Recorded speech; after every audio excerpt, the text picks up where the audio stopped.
I had a real stressful situation. I lost a child. Oh. And the stress of losing that child brought on a deep, deep depression. I had some suicidal ideation, and that's where you're thinking on suicide so much that the planning for it gives you some sort of relief. Is it possible that your process of grieving was interrupted with a medication that ended up making you manic? You could have, yes. I just want her and my children, all my children, to have a good experience with their dad and not be afraid. I found an article from 2003 that was a published study from Finland in which I think about 50 men and 75 women with mental illness who were on antidepressants were doing better by taking more vitamin B12. Oh, I take vitamin B12. Yeah, whatever is on TV and internet and social media can definitely have an effect on the mental health of children, and we haven't even done the research on what that really means in 10, 20 years from now. Peer support is something I didn't have until about 15 years ago. And now I wouldn't trade it for anything. Wow.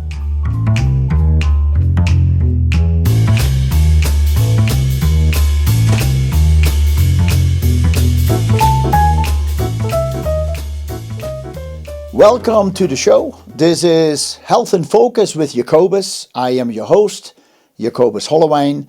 Today's topic is about mental health, mental illness, a big issue that is often hard to diagnose, hard to treat.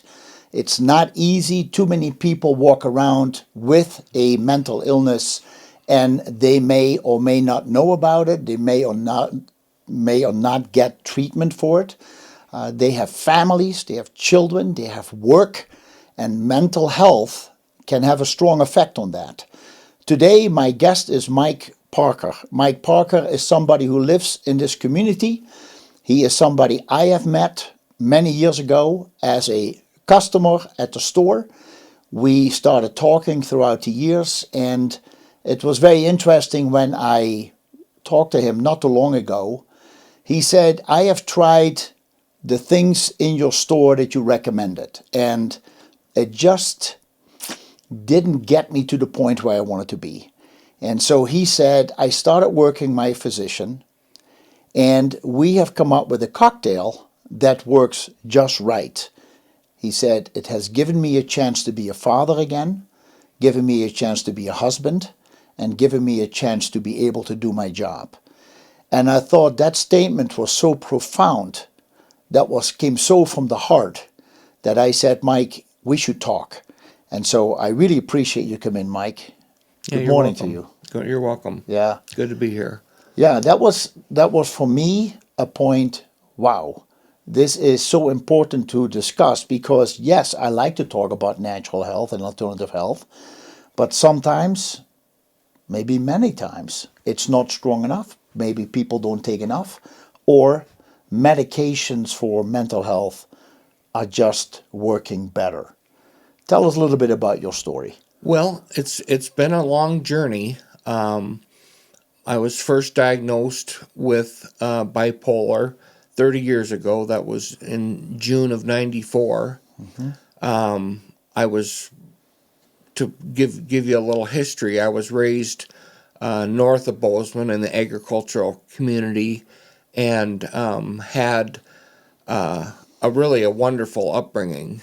So I don't have childhood trauma, which we do run into sometimes, which can complicate the diagnosis and treatment of bipolar. But I have to say I'm really thankful that I had two wonderful parents and 5 siblings, a brother and 4 sisters, that I'm still very close with, and they've been a big part of my recovery. And I have that background as far as my upbringing, that I just don't have to deal with some childhood PTSD or childhood trauma. I can really rely on my upbringing to help me out with my recovery. I think that's an important part. It is. Because many people have unresolved issues and they may or may not remember that, but your memory of your youth is very positive. It is. It is, yeah. And I had a couple of bouts, one in high school, just a short one-day bout. I didn't know what it was. I had never heard of bipolar or depression. I had heard of people having what you would call a nervous breakdown. And my aunt on my dad's side had some mental issues that again, it was just, she had bipolar, but they just said, well, she had a nervous breakdown. And that's the way they referred to it back then. Yeah. And then I had another bout in college of depression that lasted a little bit longer. It was 3 or 4 days. And they thought I had an iron deficiency. But now looking back, it was depression, but I just didn't know it well at the time. So anyway, 30 years ago, I had a real stressful situation.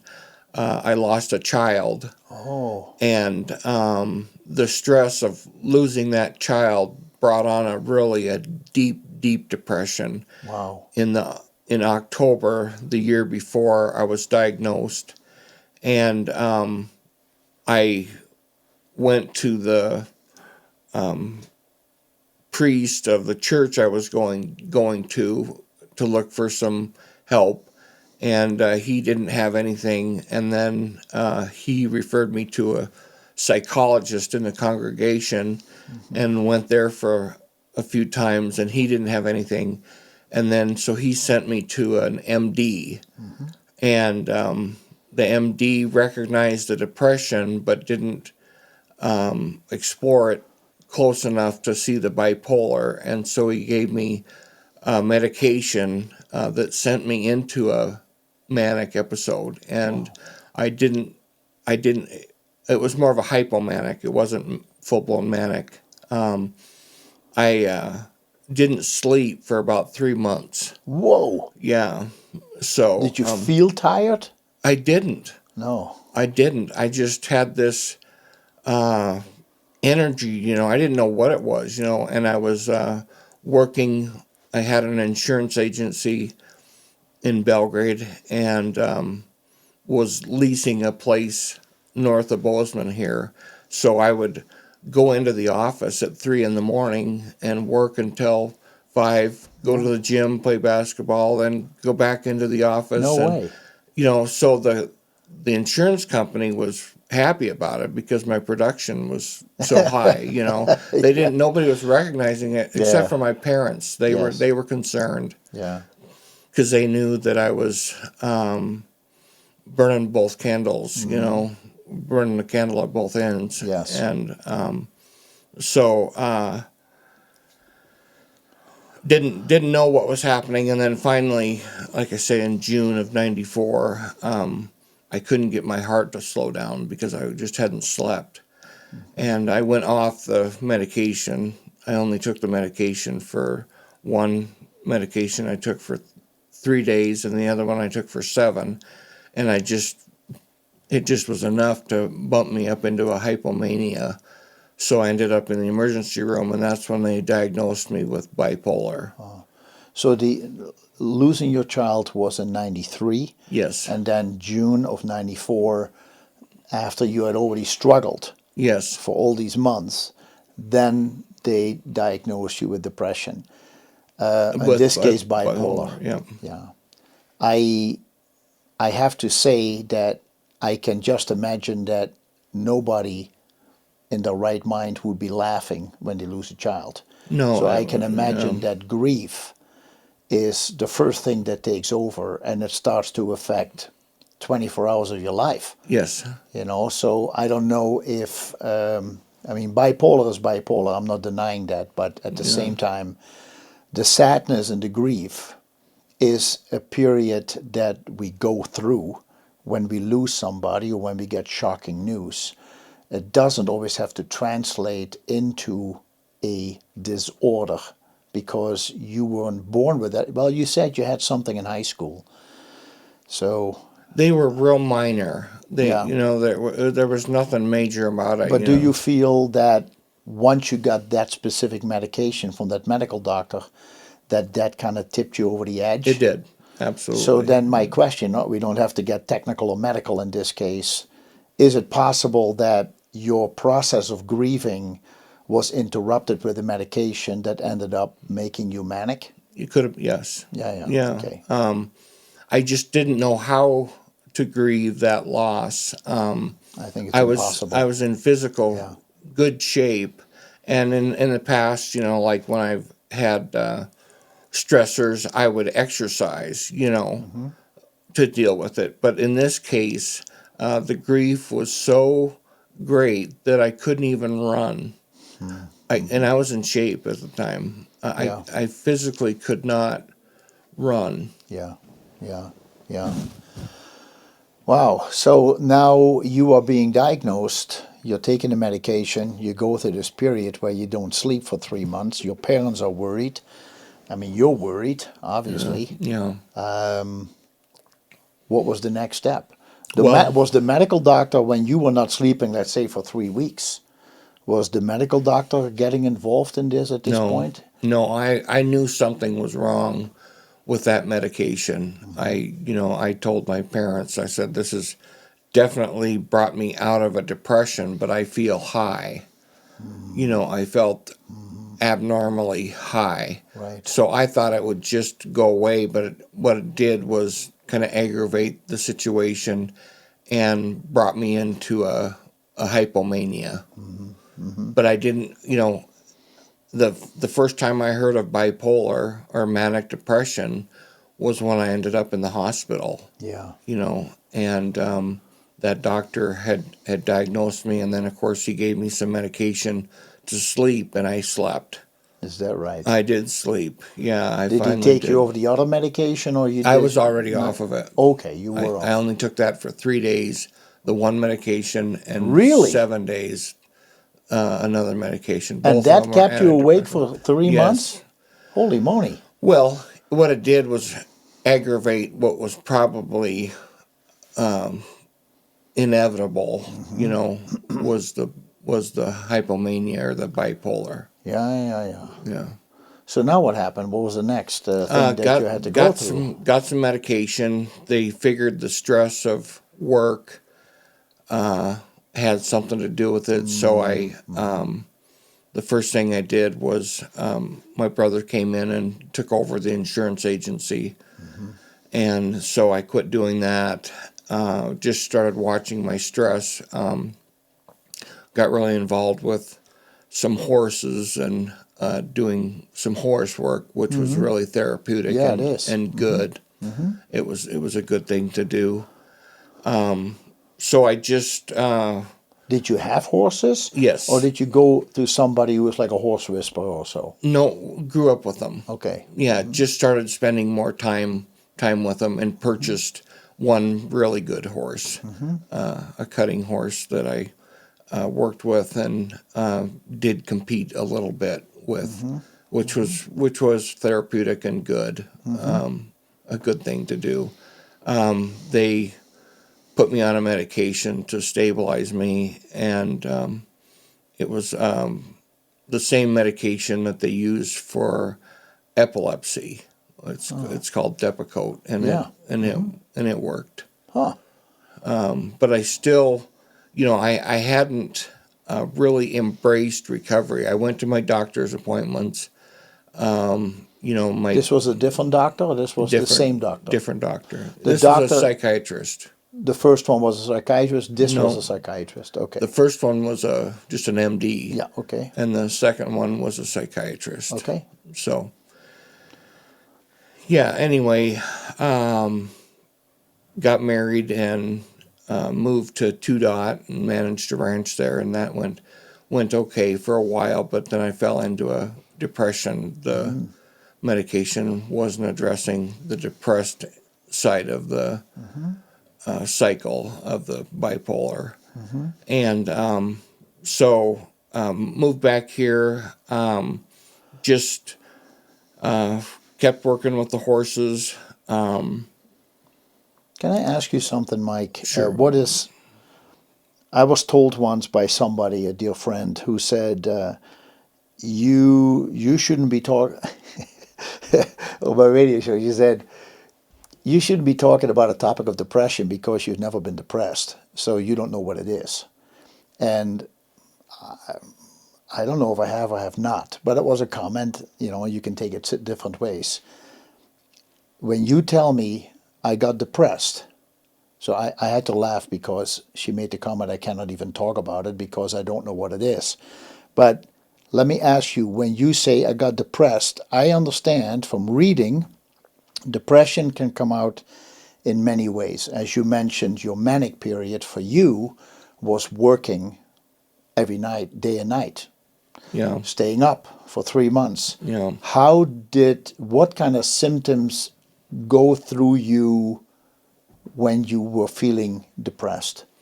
Well, I had some suicidal ideation, and that's where you're thinking on suicide so much that the planning for it gives you some sort of relief. And that's the dangerous part of it. Wow. Okay. But I only acted on that one time, and I overdosed on medication, and luckily it was something that was metabolized in my kidneys, and I was able to process it, and it didn't do any long-term damage, and it didn't kill me. But I was just really, really fortunate that Is that it didn't also happen. that you then really tired and you just want to Yeah, sleep? Yeah, That kind of stuff? sleep becomes an escape. Is that often a sign with people with depression, or is that again Yeah. one of the symptoms?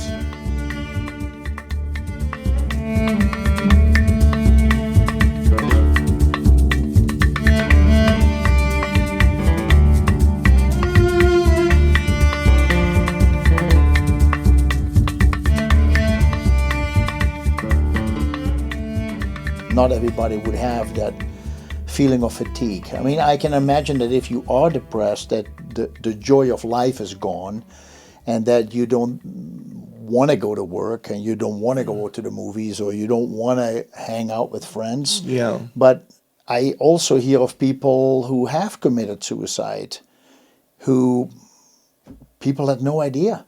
They're like, what? What happened with them? I would say that the people that I've worked with, those symptoms are pretty common. Wanting to sleep more than you need to, or finding that you can't sleep because you're so depressed. For me, I tried to use sleep as an escape.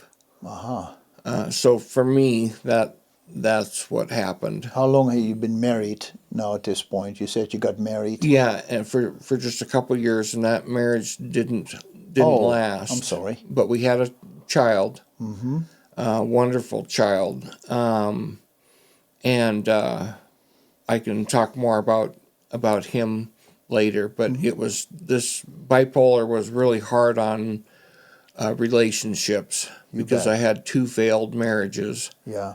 But have got a child from both marriages and wonderful children. But to kind of go on with my story, I was teaching and coaching, and I was coaching at a local high school, and they found out about my bipolar diagnosis, and they fired me. So? Yeah, which was not right, but No. they could do it. It was in the contract that within the first 9 months, I believe, of your employment, you could be let go for any reason. Wow. So anyway, That's not helping you either. no, that didn't That was a help. great outlet for you. Yeah, I'm it was, sure. and we were doing well. The kids were having a good experience. It wasn't right. But when that happened, I got frustrated and thought, well, if taking these medications, if this is what this is going to get me, I made the choice. I went off my medication. And 8 months later, I had a psychotic episode, and what was bipolar 2 turned to bipolar 1. I understand there's indeed two kinds, yes. Yes, yeah. Bipolar 2, there's no psychosis. Bipolar 1, there is psychosis. That psychosis, you mean the ups and downs in this case. It means the ups. You go from hypomania into mania. Okay. And for me, I lost touch with reality. Was, not aware of what I was doing, where I was at, and I ended up at the school that I would teach in, and scared some folks. Really scared the family of a good friend that I went over to his house. I just did things, especially that one day that I was in psychosis, that I really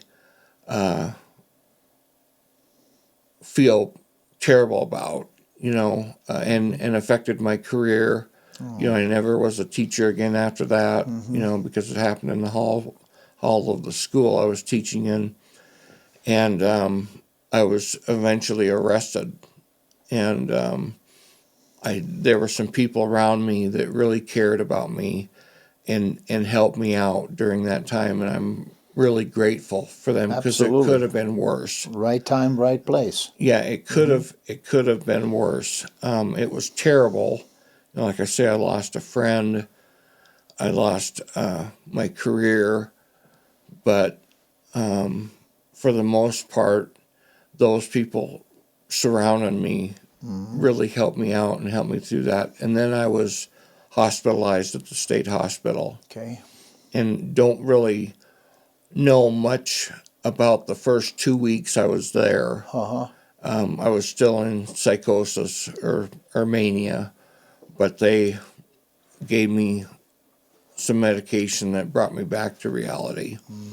So I am really thankful for that state hospital. They did a good job. I wasn't out in the public where I could have more terrible things happen, like happened at the school. Yeah. So, it is interesting that you say that. I when it comes to medication, as I mentioned in the introduction, you mentioned to me that lately, we're still talking about the past now, but lately you've been able to find a cocktail that works for you. I can imagine that when you go to a state hospital, the plethora of medications that are available for people with mental illness is vast. And for them to make a decision to say, this is the medication we need to give to Mike to help him, is really miraculous, because the first doctor recommended something that put you over the top one way. Right. This brought you back. Right. So it is, science is amazing. They've done amazing work. And wow.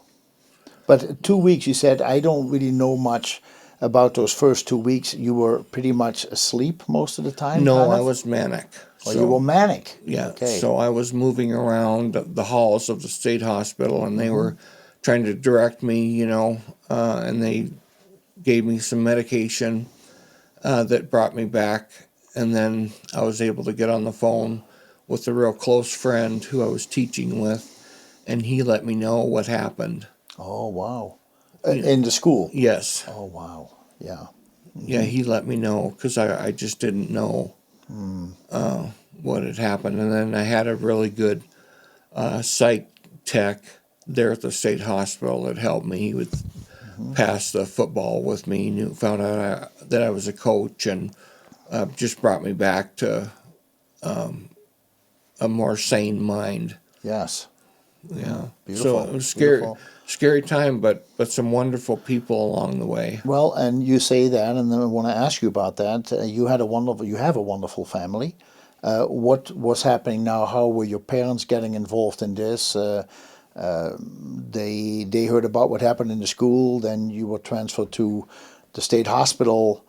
Were they there with you? Did they come came, over? yeah, they came to visit. When I very first got sick 30 years ago, they took the NAMI family to family class, which is a class to educate loved ones about their loved one's illness. And Teaches NAMI about is National Association National Alliance on on Mental Illness. Mental Illness. Okay, thank you. Yeah, so they were aware, and they did come and visit. My brother was really supportive. He came over with my dad, and they came after I had kind of came to, after the Couple initial weeks after the 2 couple weeks. weeks, yeah, Mm-hmm. yeah. So really, really thankful for my family and thankful for the doctors and the psych techs over there. And then when I got out, I got really more serious about the nutrition and started taking magnesium for my sleep, anything to help with the sleep, because that was the main cue of going into mania, is when I start not needing sleep. Right. That's kind of the red flag. Now, when you're that active and you're in a mania state, do you notice then when you finally do get to sleep that your mind is still active and that you dream a lot? Were you processing a lot in dreams, or you don't remember much about dreams at the time? Yeah, don't remember much about dreams. It's all kind of a dream, even though when you're I see. awake and Good point. and walking around. You have snapshots of memory, like that day at the school and at my friend's house. I have snapshots, but I don't have, the only clear memory I have is what my friend told me. Told you. Yeah, that's how I built the memory. Did that bring some? Yeah, did that bring some things back? You say, yeah, I remember that, but you get bits and pieces. You cannot really string it together. Yeah, yeah. Wow. Your mind is so tired that it just can't process and remember accurately. So you started taking some magnesium, which is good for anybody, for anything. There's so many started benefits to magnesium. Magnesium, and then a doctor suggested that I take vitamin E Oh, for the free radicals that can happen with pharmaceuticals. yeah, you bet. I take a multivitamin and mineral. Always good. Yeah. Take a fish oil. And I'm very strict about taking my medication, because the medication really helped save my life. And I am with a wonderful woman now who was with me through all this Wow. stuff. Huh. And we have a 12-year-old child together. And I just want her and my children, all my children, to have a good experience with their dad and not be afraid. Because like my son was just 13 years old when I ended up at Warm Springs, and it really affected him. Yeah, yeah. And I'll let, maybe someday we can interview him, but right now our relationship is a little bit rocky. Okay. How old is he now? He's 28. That's a very special time in a Yeah. young person's life. 28 is I understand, is a very interesting year. Yeah. Finding independence and Yeah. interesting. Yeah. Is it that he? So then, obviously, he has his grandparents and your brother, who also are more understanding and working with you. Have they been able to work with your son and say, this is really what's going on with your dad? Not yet. No? Okay. Not yet. So it's just one of those things. Like gal I teach the NAMI peer-to-peer or taught. She's retired now, but she said, just expect a miracle. She had relationship issues with her kids, and she told me just expect a miracle. And so that's what I'm doing. My faith is a big part of my recovery, and I'm expecting a miracle with my son. So You talked earlier that you talked to your priest or your pastor. Is this still the same church you're going to? No, Different church? no. I go to a home study Okay. where we actually really study the Bible, and studying and fellowshipping with some brothers and sisters that are really know the Word well, and are full of the Spirit, kind, and that's been a big part of my recovery. Yeah. Yeah, yeah. Yeah. So it's not that they're also dealing with mental illness. This is No, just happens to be a great group it is. that you're Yeah. working with. Yeah. Yeah. I mean, anything that you can use to strengthen Oh, yourself and live as normal a life as possible. yes. You know. The way I teach is that I work all the legs of my recovery, and that is, spiritual, my medication, my nutrition, my sleep, my exercise, family, Yeah. peers, Wow. peer support. I just work all those legs of recovery, and when I start to feel myself tip a little bit, I can usually tell one of the legs that needs a little attention. Aha. And I've had some really good years now working with that. I've been with this fellowship group for about 15 years. So. And that's strong. I've got a good relationship actually with a nurse practitioner who prescribes my meds. Got people like you to work with nutrition. It's going well. And I'm feeling more and more confident about my mental health. And now I do, like I said, I teach the NAMI peer-to-peer class and facilitate the NAMI peer connection support group. Is the group growing? It is. That is it. The people are still there who are always there. Yeah. So the group is definitely expanding. Is there one group in Bozeman, in this case Bozeman, Yes. that does the NAMI? Yes. Yeah, there is. And you meet once a week or once a month? We meet the first and third Mondays for the NAMI connections. Okay. And then we have the NAMI peer-to-peer class is in the fall and the spring for 8 weeks at a time. So we are adding virtual. One of the gals involved is really good with the technology end of things, and we're going to do a virtual support group As far with as Zoom. yeah, I know there is a Parkinson's group in Bozeman. I remember that once. All those people have Parkinson's. You do NAMI, the National Alliance on Mental Illness. When you talk about mental illness, as I mentioned earlier, it is a plethora of symptoms, I would say, disorders that people are fighting. Do we have more people with bipolar disorder in that group, or is it more depression, anxiety, multiple personalities? Interesting. And we all have a common thread, and some of it is good, and others is the stigma. We've all experienced stigma, so we can come together as a group and talk openly about our mental health and not have to worry about stigma. Where when you talk about it in some circles, there's some stigma, but for the most part, it's gotten better.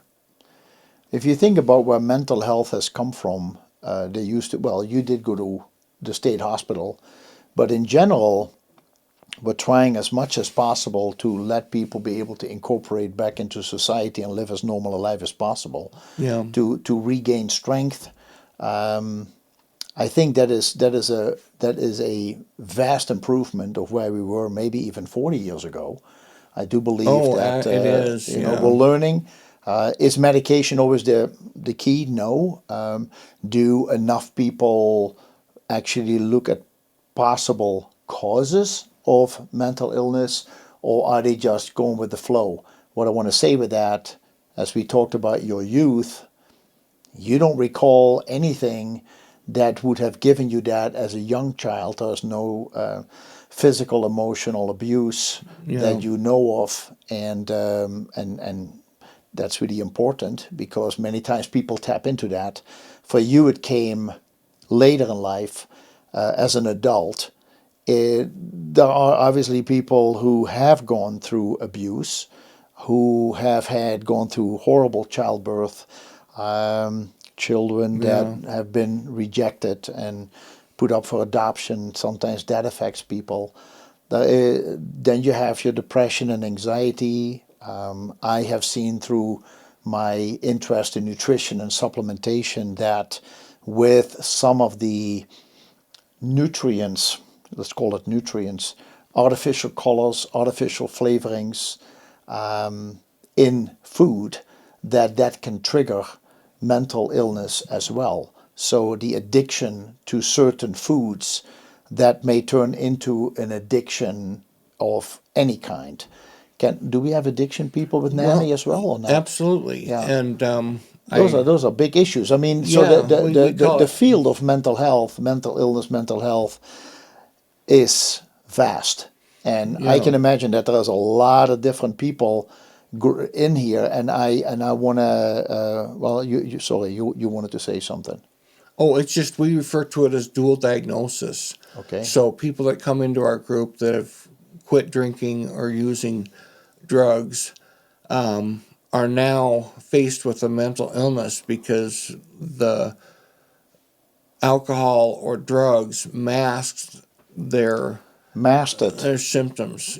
So they were feeling drunk, but they weren't feeling their mental illness. So they come to us with what's called dual diagnosis. So I've been to several AA meetings to learn more because I don't have a history of that, and I want to be able to help the folks that come. And those AA meetings were excellent. Yeah, they really were. They're very well organized. Yes, lots of support. Yes, yeah. I was impressed because they're on to the peer support model. Yes, they've got sponsors and things like that. The AA, in my opinion, was very, very good, at least around here. Yeah. So. Do you feel that as many suicides have been planned, that we're not recognizing suicide? We look down on people who are trying to commit suicide. What do you feel the stigma about suicide is? I think the thing that there's a stigma and there is a non-resolve. I would have to say talking about it disarms the stigma, and it helps get those secrets out. So in our groups, people are more apt to talk about it. Yeah. And we've had groups where that's all we've talked about. Yeah. Because with most mental illnesses, suicide has been a reoccurring thought. I know it has for me, and I know it has for some of the people that attend our group. So talking about it seems to be the thing that takes the power out of suicide. Right, right. What's the youngest person who comes to the NAMI meetings? 18. 18. And we have a NAMI basics for younger than that. Okay. There is I think there is ongoing research, but that young people is pretty much between 15 and 25 is the number one cause of death, isn't it? Suicide? For suicide, something like that. I'm not sure of the statistics on that. Well, definitely top 3, but I thought it is number 1. Yeah. And do you notice that it makes a difference for you when the summer is around and that the sun is out, that it helps you? Oh, absolutely. Yeah, because the problem people say is you find yourself in a basement, putting your head under a pillow when you're depressed, so nobody really knows about it. They just, like for me, I would just disappear for a couple weeks at a time. My mom and dad knew because I was generally going to their house Yeah. during my depression, and thank God I had them to talk to for a little bit, But some people that are isolation is a real dangerous thing for somebody with depression or suicidal ideation. I see. You sometimes wonder how people lived through the depression, the time period that we call the depression in the late 20s and 30s. And when I look at some of these older series from England in the time, the 60s and 70s, the poverty and the people, what they went through, and families that live with 9 people in a room or 2. Yeah, How in the world did these yeah, people get up and have excitement for the day? yeah, It must have been tough. yeah, You yeah. know, it's sometimes you think we got everything we want. What is there else to need? What else do we need? Do you feel, by the way, Mike, that social media has had a positive or negative effect on all this? Social media, internet. I think it can have both. Yeah, I can see that. Yeah, I think it can have both. I think it's just important for us to monitor what we allow in our eyes, or in our brains, I would say that it can also be very informative, like this, the technology involved with an interview like this, when good things are being talked about can be powerful, Absolutely, absolutely. So technology, I'm not very technologically advanced. So I don't have a lot of exposure to that sort of thing. But I would say just be sure to be careful what you allow into your mind. What I notice, and again, you can read a story one way, you can read a story another way, right? But what I notice is that young people, they're so into getting the likes and the thumbs up from their peers about Oh a story they yeah, tell, yeah. and that gives them a high. If they get a negative thing, It's it may affect them. yes, So I do believe that things such as Facebook and Instagram and TikTok and yeah, all these, that they can have an effect on young people absolutely, more, because also their brains are still developing. yeah, When you and I grew up, you didn't have any of this. yeah, The iPhone didn't come out till 2007. yeah. We're talking about you're talking about the mid 90s when all this started happening with you, early to mid 90s. We were barely even talking about an internet if it Oh, I really know. existed. So things have accelerated very quickly. And you also see with parents, because they get busy with doing whatever they're doing, that the TV and whatever is on TV and internet and social media can definitely have an effect on the mental health of children. And we haven't even done the research on what that really means in 10, 20 years from now. Yeah, I'm probably not the best source to comment on that because I just don't have much experience Yeah. with Facebook. I don't have a Facebook account, or I don't do a lot of social media, and we don't have that for our 12-year-old daughter. Okay. She's got a cell phone, so she can call, but she She can't. doesn't have a bigger phone. She just has a Yeah, flip phone. yeah. Kind of just be It's able to just a call. yeah, yeah. The bipolar, how do you feel if you look at a scale 1 to 100? Where do you feel you're functioning right now? I would say I'm above 80% Oh, now. that's good. Yeah. When I mentioned in the beginning that you would come to you were taking vitamins and supplements and it just didn't cut the mustard, so to Yeah, say. it didn't. Yeah. What were some of the products that you were taking for Well, this specific condition? lithium. I thought the Lithium. lithium orotate would be enough, and I found out later the amount of lithium that I take now is 1,200 milligrams. Yeah. So just lithium alone. But I take 2 antipsychotics, and they have kept me out of psychosis for 12 years. So I'm very thankful for that. Like I said before, I'm functioning as a husband, a dad, All but my son. Right now, I'm not functioning as a dad Sure. with him, but a friend, a son, a brother, a peer, an employee. I've got 2 jobs now, so Okay. I'm able to function and do some things that I just haven't been able to do these last 3 or 4 years, especially. And the way I'm functioning in all those roles is kind of the measuring stick of how I'm doing. You're finding enjoyment in it. I am. Yeah. I am. I'm It's also, not just a job. No, It's not just waking up and going to bed. Yeah. You actually enjoy it. Yes. Yes. And can do it. Because there was a time when I just couldn't do it. So I'm my recovery. My peers. I have 2 peers in particular. One in Missoula that I grew up with, and then the other one I met through NAMI about 11 years ago. And we talk most every day. And we don't always talk about mental health, but if we need to, we have it to talk about. Yeah.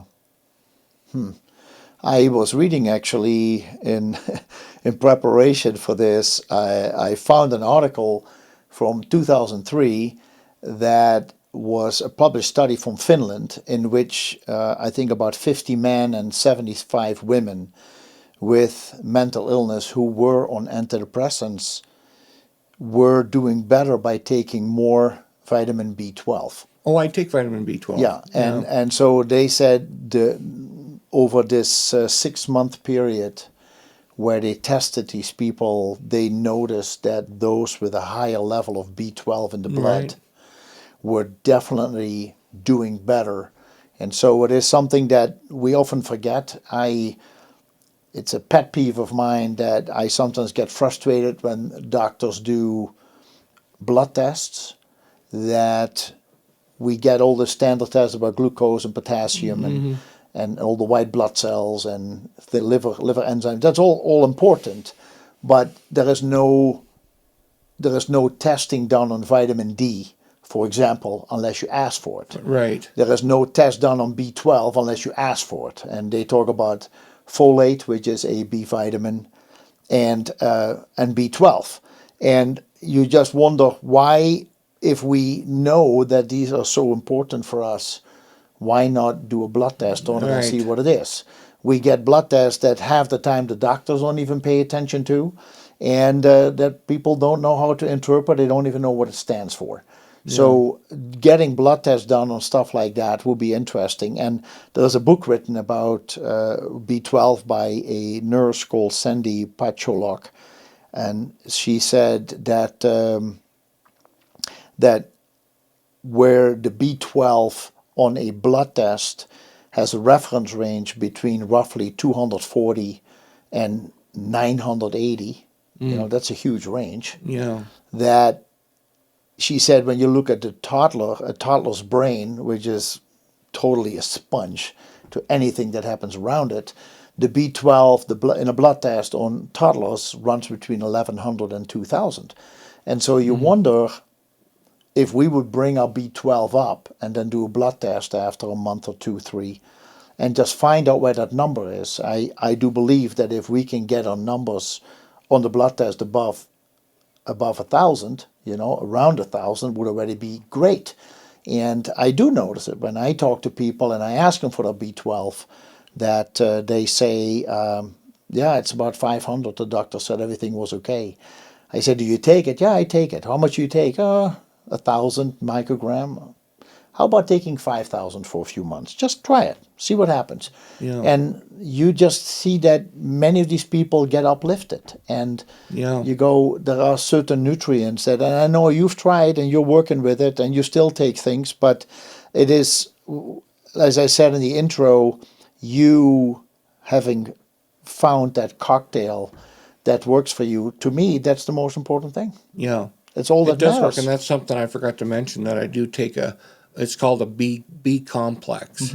But I do take that. Yeah, and maybe you can take more. It's just a food, But for me, to hear stories like yourself about doing a cocktail with a physician who really cares about who you are, who really pays attention to you and helps you to be the best that you can be, and then having that reconnect, not just as a how do you say it, where your parents are panicking and now you go like, I'm the trouble child, but that you can actually function within the family and you have a normal relationship with parents and siblings and friends and colleagues.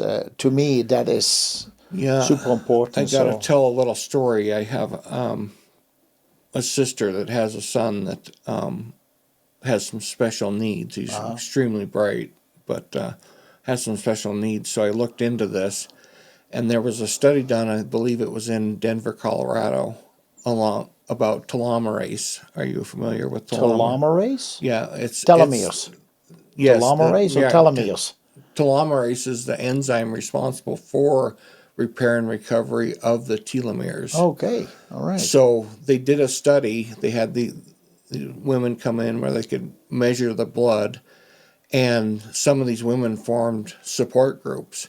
Well, their level of telomerase was higher than the ones that didn't have a support group. So we know peer support is powerful. It has a measurable effect. And I immediately was like, that's right along the lines of mental health. Yeah. You know, that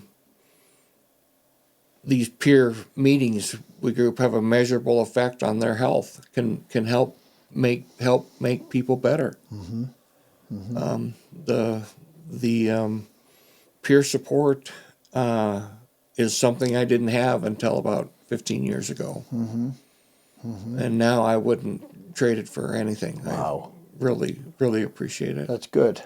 And you just see it growing. You see the groups and the peer support growing. Yeah. It's so important. I know that right before we started talking, you mentioned there was a clinic here in the state of Montana that just closed down, or in this area alone closed down. And I think I read about that. And then we had something called the Hope House, and that has shut down. Yeah. And so is it because there's not enough employees? Is it because it's not because there's not enough people who need help? Right. There's a lot of people who need help. So to hear from you that your group that you know is growing is, I'm glad to hear that. Yeah, we're able to hopefully fill a void right now, and you know, this is a way of getting the word out. You know, that there's something going on here in Bozeman that's helpful to recovery. Yeah. Wow. Anything else you want to share? Don't. I appreciate you interviewing me, and I hope this gets out to some folks that can really use it. And I suppose I could leave my email address. You bet. We'll put that up, and you can already say it. We'd be happy to put it on the video. Yeah, it's just kidsandcowsmt@yahoo.com. Kids and Cows. Yep. And A-N-D or the letter N. Kids and Cows. Kids and the letter N. Cows. MT. Yeah, we'll put it up. Thanks, Mike. Yeah, you're welcome. Thanks for being here today. Thank you very much for viewing. I love the stories that come from the heart. I love the stories that are real, because I feel that all of us feel a connection with people who not only talk just technical, but actually are living through it and have lived through it. So I hope you enjoyed this interview. I hope that if you are dealing with a mental illness, that you find the support that you need and that you crave, and that you know that there is support out there. So thank you very much for listening, and we hope to see you in another episode of Health in Focus with Jacobus. Have a good day.